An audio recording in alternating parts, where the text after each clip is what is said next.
will show you how to navigate around a social network and find the correct profile. There are lots of different ways in which we can do this particular solution, so this is just one solution. I've logged in here as the admin, and what I'll show you here is that I have a number of different layouts. So let's have a look at the layouts.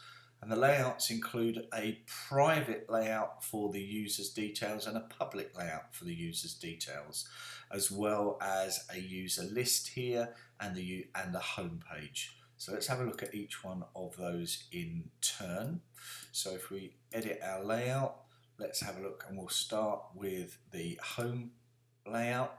The home layout, as you can see here, has just a little web viewer with the school website and notices and the option to search for a particular student. If we have a look at the private layout, the private layout here, remember I'm logged in as an admin, so I've got access to everything. The private layout here allows you to fill out all the details. So this is the layout that the user would see about themselves. But we also have a public layout, which you can see here are actually locked, and all you can see is the details. You can't actually click on any of the boxes, and this is the layout that you want to show someone who's looking at the details of someone else. And then I also have a user list here, and this has all the students in, and we use that when we do our find. So I go back to the home page. Obviously it doesn't quite work when you're logged in as an admin, and I type in here, say, football, and I search. It will find me all the students that are football players. Now on the names here, there's a button overlaid over the top that's invisible. When I click on that button, it will take me to that user's public profile page. And as you can see, I'm clicking everywhere, and I can't click on anything because that has been set with all of these boxes. The browse mode has been unticked, so you can't actually click on anything in there. If I go back to home again, because I'm logged in as an admin, it won't find me. And you can see here that the scripts are for the public profile. Go to the related record using the details of the user details public. So if I click on a student's name in that list, it goes to that student's details on the public layout. So I can't get to the private profile because there's no option to get there. Let's have a look at the startup and see how that works. So we've got three options, three different ways that we can log in, if you like. If we log in as an admin, it will do all these things. But if we don't log in as an admin, it will jump to the next step. And it will say, well, if it wasn't an admin, is it a guest? No, I'm not logging in as a guest, so again, jump. Well, if it wasn't the admin and it wasn't the guest, then it has to be something else, which it is.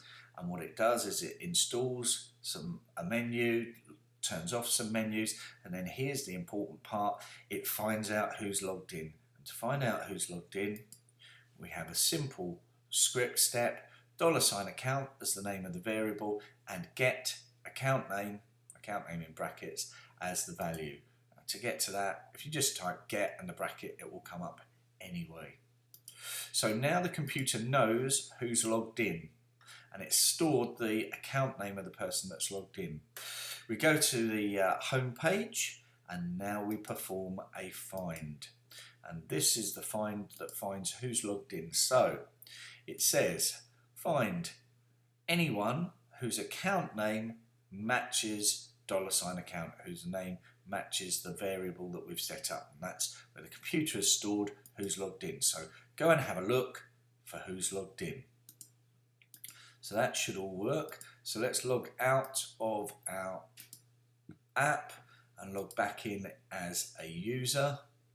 So let's go in as user Owen Hyatt. Let's have a look at what happens, and immediately we can see it's logged in. The computer has made a record of who's logged in, the account name, and has performed a search and gone to the home, and there at the top is the student's name. If I type in football and perform a search. It takes me to the list of people, says you searched for football, there we go, Jack Black. Let's click on Jack Black, and again it shows me the details of that Jack Black and his interests. And now if I click on home, it goes back to that home page, but it goes back to the home page logged in as me, because I'm the person that's logged in, and that's what's being stored there. So even though it found that person, Jack Black, it goes back to me. Let's just exit that and look at that last little bit there where we go back to home, and just make sure that we understand that as well. So if we go to our public layout and we edit that, and we look at what script is attached to the home button, the script is called home.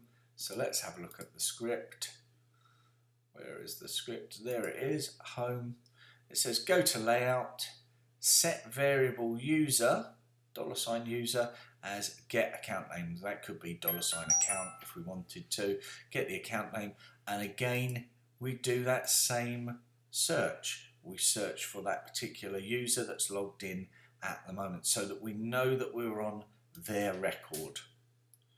Okay, so let's save that, exit that, and hit home. And obviously because I'm logged in as the admin, then it doesn't like it. Now up here, let's just close this.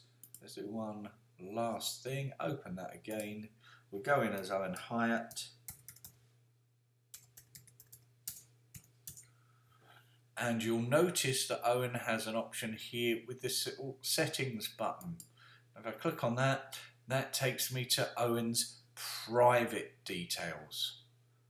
And this is where I can change it. Because I'm Owen Hyatt, I can log in.